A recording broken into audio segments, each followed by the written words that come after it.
Issa, in your honest opinion, who would be the number one ever basketball player in the National Basketball Association? Well, it's funny that you do ask me that question. I think there is an obvious answer, and this is a very exaggerated interview, and you guys will see the later parts of the interview, the parody type interview, but that's not really the point of this video. The point of this video, if you haven't read the title, is basically for me, not a professional, to show you how I would light and set up an interview, because neither you nor me are pros at this. Well, actually, I don't know who you are, so hopefully there are some professionals. That'd be really cool. So I'll rephrase what I just said. I don't think any pros are watching this video. Hopefully that makes it better, a little bit low key. And basically I want the goal of this video to be like, if you see this person on the screen that's not a professional doing it, then so can I can do it. All right, so with us, yeah, I said us because we're in this thing together. Well, kind of. You're here in spirit at least. Anyways, my point is, if we're going to be doing this like professionals, we got to act like professionals and do our research. All right, so now that I'm through procrastinating on YouTube for a good about 30 minutes, I think I'm pretty sure I know what I need for this video and what not we're going to need for this video. And like I said in the beginning, you're probably a beginner watching this.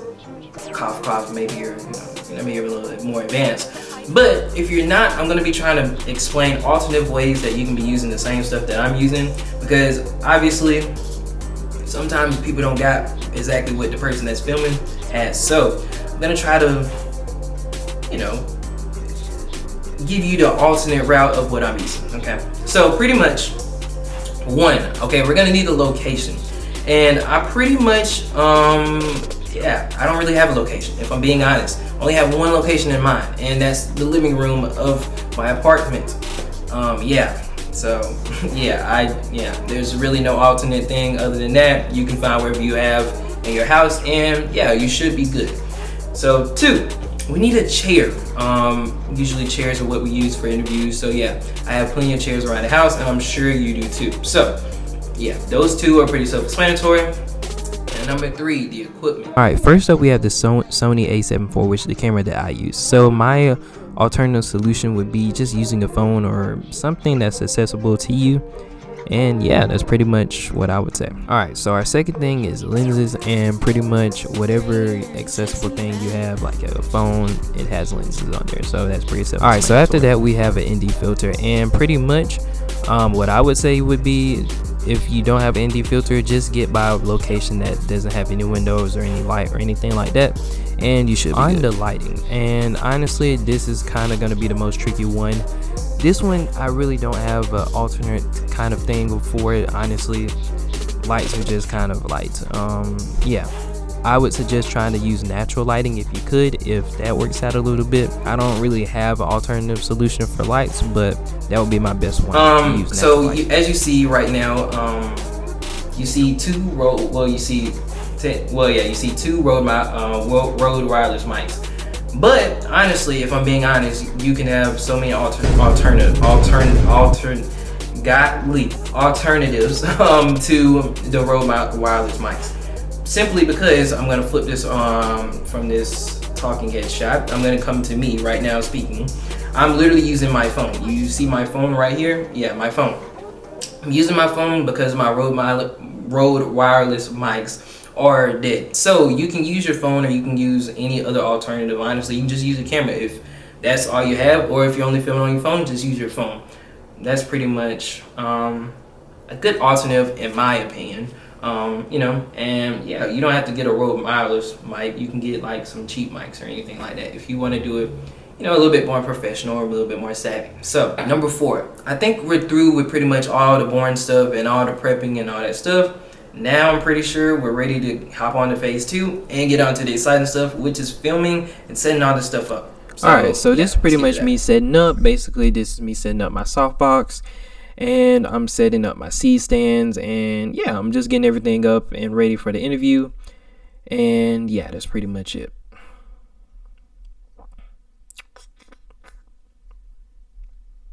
Alright, so this first shot right here is pretty much basically the first shot. I just wanted to see how it looked, and it looked too bright, and I didn't really know how I wanted to adjust it, but then I kind of adjusted it. This second shot is basically me figuring out which camera angle I wanted to go with, because at first I had it at like a 70, then I tried a 50, and yeah. So I knew the ISO was too, well, I didn't know the ISO was too much, so I turned that down a little bit, and it looked a little bit better like this. So that's kind of what I did, fix that up a little bit. And then I added my light to kind of see what it looked like, and I liked that, but I wasn't necessarily in love with it, so I kind of made a few adjustments. So then this is right here, this is me trying to figure out another side of it, trying to see if I like this cinematic side better, but I didn't end up liking it that much. And then I added the ND filter. So the ND filter kind of made it a little bit more darker. It gave a little bit more of the vibe I kind of wanted, basically, pretty much. But it was too dark right here, so I tried to see if I was going to cut it up or anything, and I did. I decided to cut it up, but it still didn't look right as well, and I did not like this angle. So what I ended up doing was I ended up changing back the angle, and yeah, we got a pretty good looking interview image right here. And yeah, I think that looks pretty freaking good, guys. So yeah, so yeah, that's pretty much what happened for that video.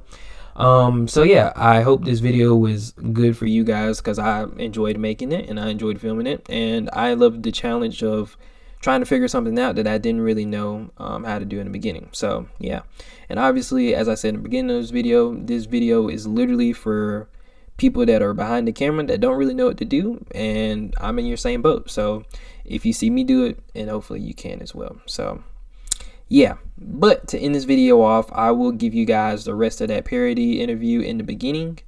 And yeah, I'll see you guys later. Peace. Hope you liked the video. Like, comment, subscribe, and if you want another type of video like this, I can make that happen. So yeah, I think a lot of people are making it a little too complicated, because when you're 6'7", you move like a Greek god, and you single-handedly have changed the game of basketball and been the face for about 21 years, 22 years, somewhere around there.